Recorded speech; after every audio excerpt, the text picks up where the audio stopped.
నిరుద్యోగుల విషయానికి వస్తే 1,00,000 ఉద్యోగాలు మొదటి ఏడాది 1,00,000 ఉద్యోగాలు అన్నారు. 50,000 ఉద్యోగాలు బీఆర్ఎస్ గవర్నమెంట్ ఇచ్చిన నోటిఫికేషన్లు ఇచ్చి మేము ఇచ్చామంటున్నారని ఒక విమర్శ ఉంది.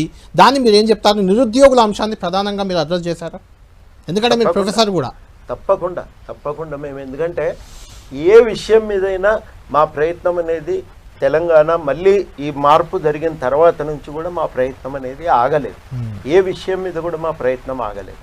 నిరుద్యోగ సమస్య మీద గవర్నమెంట్ ఏర్పడినప్పటి నుంచి మేము 3 విషయాలు చెప్తున్నాం. ఒకటి, స్కిల్ డెవలప్మెంట్ కోసం ప్రయత్నాలు జరగాలి. ఓ స్కిల్ యూనివర్సిటీ ఏర్పడ్డది. రెండవది చాలా కీలకం ఏంటంటే ఐటీఐలను కూడా అడ్వాన్స్డ్ ట్రైనింగ్ సెంటర్స్గా చేసి వాటి ద్వారా కూడా వీలైనంత వరకు ట్రైనింగ్ ఇవ్వాలనేది కూడా ఒక ప్రయత్నం జరుగుతున్నది. రెండవది, నోటిఫికేషన్ల విషయంలో ఒక క్యాలెండర్ విడుదలైంది. వాస్తవానికి మేము అడిగింది క్యాలెండర్. ఆ క్యాలెండర్ విడుదలైన తర్వాత ఏం జరిగిందంటే ఈ ఎస్సీ క్లాసిఫికేషన్ కోసం సుప్రీంకోర్టు జడ్జిమెంట్ వచ్చిన తర్వాత ఎస్సీ క్లాసిఫికేషన్ కోసం ఒక చట్టం కావాలి అనేది, చట్టం వచ్చేదాకా ఈ ఉద్యోగాల రిక్రూట్మెంట్ ఆపాలి. దానివల్ల ఏమైందంటే వచ్చిన క్యాలెండర్ అనేది డీరైల్ అయింది.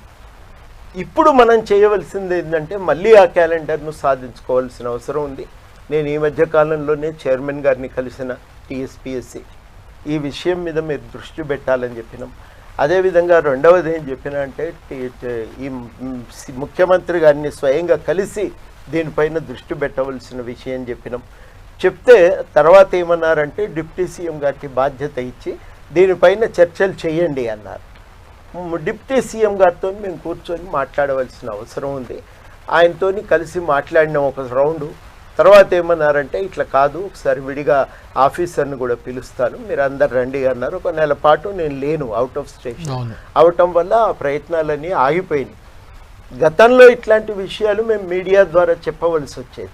ఇప్పుడు ఏంటంటే నేరుగా ప్రభుత్వంలో ఉన్నారు. ఇప్పుడు మేము మద్దతు ఇచ్చినాం కాబట్టి మేము ప్రభుత్వం అప్పుడు కూడా వాళ్ళు బీఆర్ఎస్ కు మద్దతు ఇచ్చే వాళ్ళు కూడా ఇలానే జల్లి చెప్పారు కదా.